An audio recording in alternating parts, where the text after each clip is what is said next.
भारतीय जनतंत्र की राजनीति देखें।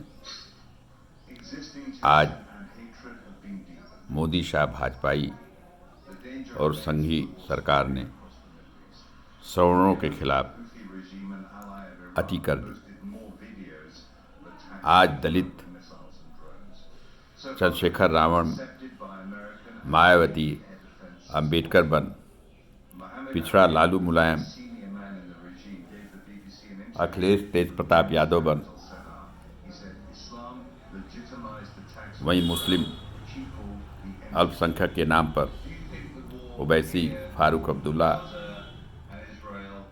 महबूबा मुफ्ती बन खुलेआम हिंदू सनातन धर्म का विरोध कर रहे हैं, हिंदुओं का विरोध कर रहे हैं।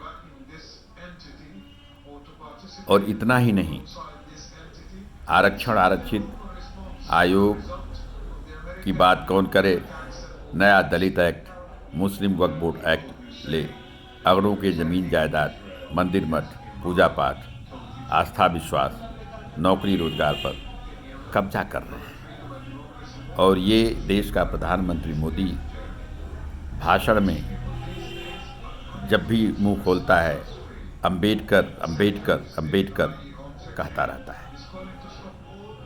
ऐसा अंबेडकर ने कौन सा इतिहास रच दिया कि इस प्रधानमंत्री को ये भी समझ में नहीं आता है कि इतिहास अंबेडकर का नहीं है, इतिहास अगड़ों का है, राजपूतों का है, क्षत्रियों का है, ब्राह्मणों का है, अगड़े समाज का है। क्या आज़ादी इसी दिन के लिए गई थी कि आज़ादी के बाद अंबेडकर, रावण, चंद्रशेखर, मायावती महान बने, लालू मुलायम, शिवराज चौहान,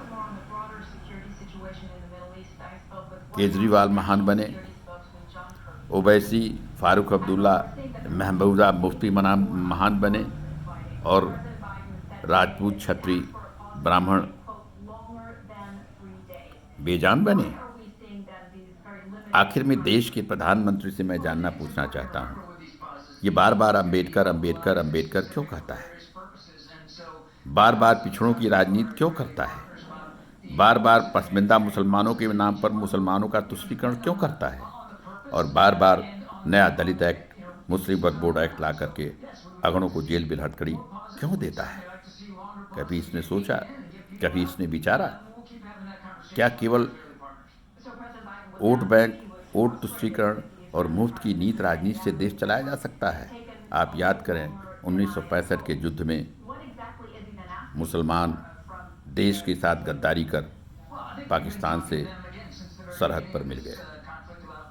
फिर भी इन मुसलमानों को गांधी नेहरू के कारण, जो देश के विभाजन के जिम्मेदार हैं, जो लाखों हिंदुओं के मरवाने के जिम्मेदार हैं, महान महात्मा, धर्मात्मा, विधाता प्रधानमंत्री बना, आज देश को बर्बाद किया जा रहा है।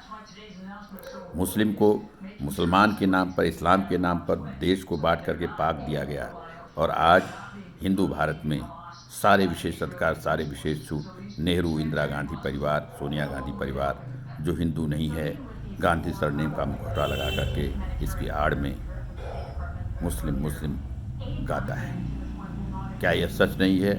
कांग्रेस ने देश को सेकुलर कर अल्पसंख्यक के नाम पर मुस्लिम को मुस्लिम पर्सनल लॉ दिया, मुस्लिम वक्फ बोर्ड एक्ट दिया, मुस्लिम माइनॉरिटी एक्ट दिया, मुस्लिम पूजा एक्ट दिया, वगैरह वगैरह दिया। और इतना ही नहीं, इस भाजपाई मोदी शाह ने 10% सवर्णों में 10% सवर्ण आरक्षण बिल संसद में ला, 50% की संवैधानिक सीमा को लांघ करके इसको अनारक्षित कर इसका बड़ा भाग इस्लाम के नाम पर मुस्लिम, सिख, ईसाई, जैन को दिया। सवाल उठता है, इस भाजपाई मोदी शाह संघी मोहन भागवत पंडित को सवर्ण समाज वोट दे तो काहे? आपको याद होगा अभी कुछ दिन पहले संघी मोहन भागवत ने कहा कि जब तक असमानता रहेगी आरक्षण जिंदा रहेगा। इस भाजपाई संघी से अखिल भारतीय क्षत्रिय महासभा पूछना चाहता है कि असमानता फैलाता कौन है? धर्म के नाम पर असमानता ये संघी फैला रहे हैं, राजनीति के नाम पर असमानता ये संघी फैला रहे हैं। क्या आरक्षण, आरक्षित आयोग, नया दलित एक्ट, मुस्लिम वक्फ बोर्ड एक्ट मुस्लिम अल्पसंख्यक असमानता नहीं फैला रहा है? आखिर में अगड़ों का अधिकार छीन करके, अगड़ों की नौकरी रोजगार छीन करके, शिक्षा दीक्षा छीन करके इस देश को कब तक आप चलाएंगे?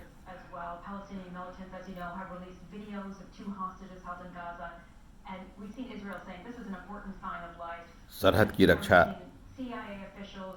क्षत्रिय राजपूत ब्राह्मण करें और देश के अंदर मलाई दलित चमार के नाम पर, पिछड़ा यादव के नाम पर और मुस्लिम अल्पसंख्यक के नाम पर खाएं, और हम सवर्णों को मट्ठा भी ना मिले।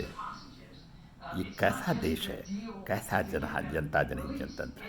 कैसा संविधान, सांसद संसद सरकार है? कैसा supreme court, high court, judgement, CJI, चुनाव आयोग है? जो जात के नाम पर, जो इस्लाम अल्पसंख्यक के नाम पर दलित, चमार, पिछड़ा, यादव और मुस्लिम ओवैसी को संवैधानिक कानूनी संरक्षण देता है और अगड़ों को संवैधानिक संरक्षण कानून जात के नाम पर नहीं देता है। ये कैसा देश है जहां मंदिर मठ सरकार के अधीन है और मस्जिद, मदरसा, चर्च और कॉन्वेंट स्कूल सरकार के अधीन नहीं है? ये कैसा देश है जहां देश का विरोध करने वाले, वंदे मातरम से परहेज करने वाले मुसलमानों को हिंदू नेता सांसद बन, संसद भवन में बैठकर सरकार का हिस्सा बन, सारे विशेष सत्कार, सारे विशेष छूट, छूट पर छूट, एक विशेष दर्जा देते हैं और सरकारी हिंदुओं के धन से मस्जिद, मदरसा बनाते हैं, हज हाउस, हज सब्सिडी देते हैं, मरे हुए मुसलमानों का कब्रिस्तान बनाते हैं। और इतना ही नहीं, मक्का मदीना इस्लामिक यात्रा करने के लिए अरबों खरबों की सब्सिडी देते हैं। और वहीं हिंदुओं में राम मंदिर अयोध्या का निर्माण हिंदुओं के चंदा से कराया जाता है। क्यों? क्यों आप मुख्यमंत्री, प्रधानमंत्री बन खुलेआम सरकारी धन से मरे हुए मुसलमानों का कब्रिस्तान बनाते हैं और आपके खिलाफ में कोई कार्रवाई नहीं होती है? क्यों आप मुख्यमंत्री बन बिहार का खुलेआम मुसलमानों का ईद मनाते हैं, उनका वस्त्र पहन करके हिंदुओं को चढ़ाते हैं और आपके खिलाफ कोई कानूनी कार्रवाई नहीं होती है? क्यों? और काहे लालू यादव के खिलाफ में 13 साल मुकदमा चलाया जाता है और 13 दिन में ही बेल दे करके उसको बाहर कर दिया जाता है? क्यों? और आम आदमी 10-5 हज़ार के लिए 20 साल मुकदमा के नाम पर जेल में रहता है। नया दलित एक्ट लेकर के रासुका लगाया जाता है, मुस्लिम वक्फ बोर्ड एक्ट लेकर के इसके जमीन जायदाद, मंदिर पर कब्जा किया जाता है। यह देश है या तमाशा है?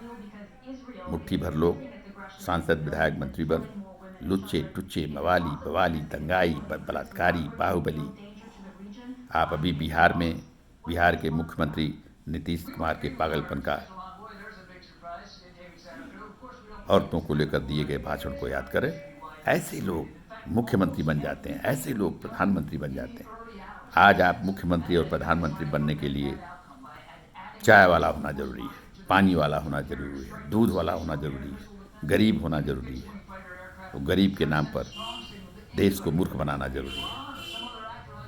सबका साथ, सबका विकास, मेरा हाथ उनके साथ, मेरा हाथ उनके पास, इस तरह के तरह नारा देकर के जनता को बेवकूफ़ बनाना जरूरी है। आज नेता सांसद, विधायक निधि, चंदा निधि, मंत्री निधि ले करोड़पति, अरबपति बन रहा है। पे पर पे, पेंशन पर पेंशन ले देश को लूट रहे हैं। रक्षा सुरक्षा सुविधा ले राजा महाराजा बन घूम रहे हैं। गांव प्रधानी से लेकर विधायक, सांसद तक, प्राइमरी स्कूल से लेकर विश्वविद्यालय तक, सरकारी दफ्तरों में कर्मचारी से लेकर अधिकारियों तक केवल दलितों, पिछड़ों, मुस्लिमों की भरमार है। आगरा समाज आज हाशिए पर है। काशी हिंदू विश्वविद्यालय भारत रत्न मालवीय जी ने बनाया, लेकिन उस विश्वविद्यालय में आज 80 से 85% दलित, पिछड़ा, मुस्लिम लड़के पढ़ रहे हैं और अगड़े समाज के लड़के मारे फिर रहे हैं। क्योंकि आरक्षण है, आरक्षित चुनाव है, आयोग है, दलित एक्ट है, मुस्लिम वक्फ बोर्ड एक्ट है। Why in India and its democracy all parties and netas are 100% against upper caste and its youth. Why? After the massacre, Israeli planes bombed a number of buildings. Who will tell? Some Is are it still under the democracy? rubble, most of them are women and children. Indian democracy is cursed for upper caste and its youth, and its Neta and party, its MP, MLA, Mantri, even though CM, PM, are totally useless for upper caste and its youth. जय हिंद, जय भारत, अखिल भारतीय क्षत्रिय भाषा।